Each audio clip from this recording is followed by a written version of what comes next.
একজন মহিষী মহিলা, একজন অসম সাহসী নেত্রী, একজন দূরদৃষ্টি সম্পন্ন রাষ্ট্রনায়ক, যিনি বাংলাদেশে এই 54 বছরের 43 বছর রাজনীতিতে বিচরণ করেছেন দাপটের সঙ্গে।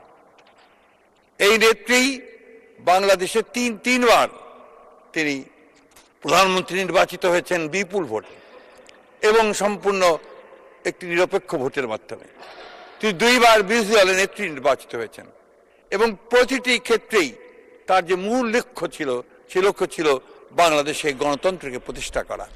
আমরা দেখেছি যে যখন তিনি সরকারে ছিলেন সেই সময় তিনি এমন কাজগুলো করেছেন, যেমন প্রেসিডেন্সিয়াল ফর্ম অফ গভর্নমেন্ট থেকে পার্লামেন্টারি ফর্ম অফ গভর্নমেন্টে নিয়ে আসা এবং অন্যান্য গণতন্ত্রের প্রতিষ্ঠানগুলোকে দাঁড় করানোর চেষ্টা করা, সংবাদপত্রের স্বাধীনতাকে নিশ্চিত করা। একই সঙ্গে রাষ্ট্রনায়ক হিসেবে তিনি বাংলাদেশের নারীদের উন্নয়নের ক্ষেত্রে একটা যুগান্তকারী ভূমিকা পালন করেছেন।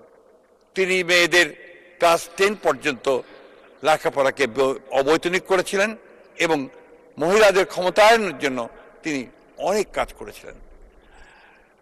আমি বেশি কথা বলবো না, আমি শুধু কয়েকটা কথা, যখন তিনি প্রধানমন্ত্রী ছিলেন তিনি যে কাজগুলো করেছিলেন তার কিছু না বললে আমি মনে করি যে অবিচার করা হবে।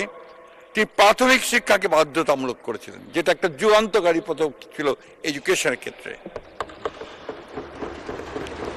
উন্মুক্ত বিশ্ববিদ্যালয় ও জাতীয় বিশ্ববিদ্যালয় এই দুটি তারই হাতে তৈরি করা হয়েছিল এবং একই সঙ্গে বেসরকারি খাতে বিশ্ববিদ্যালয় এবং মেডিকেল কলেজের অনুমতি তিনি দিয়েছিলেন। তিনি কৃষকের ভাগ্য পরিবর্তনের জন্য 5,000 টাকা পর্যন্ত কৃষি ঋণ সুদ সহ মকুব করেছিলেন, 25 বিঘা পর্যন্ত জমির খাজনা মাফ করে দিয়েছিলেন। একই সঙ্গে তিনি আমাদের মুক্ত বাজার অর্থনীতিকে সামনে এগিয়ে নিয়ে যাওয়ার জন্য তিনি অনেকগুলো ব্যবস্থা গ্রহণ করেছিলেন। তার মধ্যে একটি ছিল আমাদের আপনার রেভিনিউ আর্ন করার জন্য ভিএটি, এটা ছিল তার করা, এবং বিনিয়োগকে মুক্ত করে দেওয়া বেসরকারি খাতে, যেটা আমাদের অর্থনীতির যুগান্তকারী পদক্ষেপ রেখেছিল।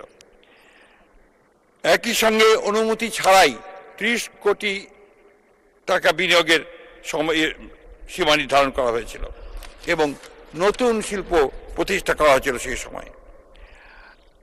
একটি স্বনির্ভর অর্থনীতি গড়ে তোলার জন্য দারিদ্র্য বিমোচন, স্থানীয় সরকারকে শক্তিশালী করা, মূর্ত অর্থনীতিকে আরো প্রাণবন্ত করা, জলবায়ু ও পরিবেশ বান্ধব কর্মসূচি গ্রহণ করা ছাড়াও তিনি অনেকগুলো ব্যবস্থা নিয়েছিলেন, যে ব্যবস্থাগুলো আমাদের অর্থনীতিকে সচল করেছিল, আমাদের রাষ্ট্রকে এগিয়ে নিয়ে গেছে।